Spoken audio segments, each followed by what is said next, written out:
मित्रमंडळांचा संपर्क हा साहेबांच्या अंबाजोगाईमध्ये ते जेव्हा वास्तव्याला होते त्यावेळेस आलेला आमचा हा बॅडमिंटन ग्रुप। आम्ही सकाळी खेळायला साहेबासोबत असायचं आणि एवढ्या धावपळीच्या त्यांच्या कार्यक्रमातून ते सकाळी रोज न चुकता जेव्हा अंबाजोगाईत होते त्यावेळेस खेळायला आमच्या सोबत यायचे।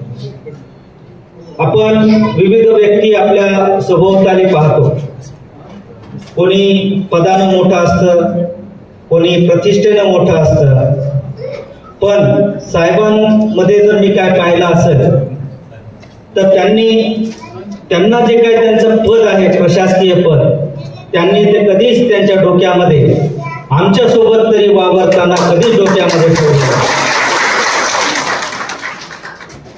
साहेबावर माझी ही बोलण्याची तिसरी वेळ आहे, कारण साहेब जेव्हा अंबाजोगाईहून त्यांचं प्रमोशन झालं, नांदेडला गेले, त्यावेळेस मी त्यांच्यावर 2 शब्द बोललो होतो।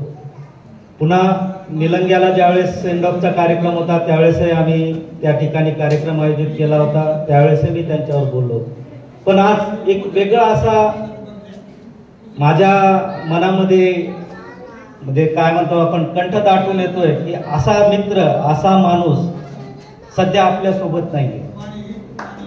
आणि साहेबांच्या स्वभावाचं वैशिष्ट्य जर सांगायचं झालं, साहेब एक स्वतः सोबत अत्तराची बाटली घेऊन फिरतात, स्वभावातली अत्तराची बाटली, आणि त्यांच्या संपर्कात जे लोक येतील त्यांच्यावर ते शिंपडतात। आणि आज मला यावेळेस ठासून मी या ठिकाणी सांगतो की त्या सुहासाच्या दरवळानं त्यांच्यापाशी आलेला माणूस त्यांच्यापासून कधीच दूर जात नाही।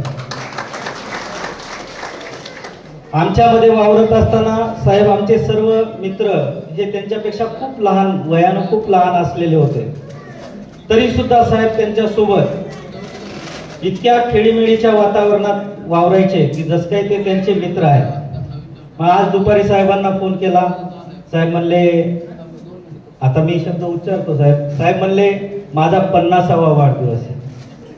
मी साहेबांना म्हणलं, साहेब आपण 50 वर्षाचे झालोत का? साहेब म्हणले हो, आता दीदीनं तो वाढदिवस ठेवलाय, म्हणले आपल्याला आता मानून घ्यावं लागेल म्हणले 50। नाही तर आजही आमची इच्छा नाहीये की साहेबांचं वय वाढतंय, साहेब 50 करतायत, 75 करतायत, असं नाही साहेब। या तुमच्या या वाढदिवसाच्या प्रसंगी मी योगेश्वरी चरणी हीच प्रार्थना करतो की तुमचं वय अजून कमीत कमी व्हावं आणि तुम्ही आमच्या सहवासामध्ये सदैव राहावं, आणि तुमचा जो म्हणजे काय म्हणते ते असा मृदू स्वभाव आहे त्याच्यामुळं आम्हाला सुद्धा तुमचा हेवा वाटावा, असं हे कार्य आपल्या हातून होत राहावं। आणि विशेष कौतुक या ठिकाणी दीदीचं करतो की आजच मी सकाळी आता निघताना घरचे म्हणले, बघा मुलगी असली की कसं असतं। म्हणलं खरंय, म्हणलं मुलगी आहे, साहेब नशिबान आहे म्हणलं। दीदीनं हे सर्व आयोजन केलं, आम्हाला या ठिकाणी बोलवलं। मी साहेबांना सर्व बॅडमिंटनच्या ग्रुपच्या वतीनं या ठिकाणी शुभेच्छा देतो आणि थांबतो। धन्यवाद। धन्यवाद सर। सहवासातील अनुभव आपण या ठिकाणी सांगितला। यानंतर आजच्या कार्यक्रमाला उपस्थित असलेले प्राध्यापक नवनाथजी झाडके सर यांना विनंती करतो।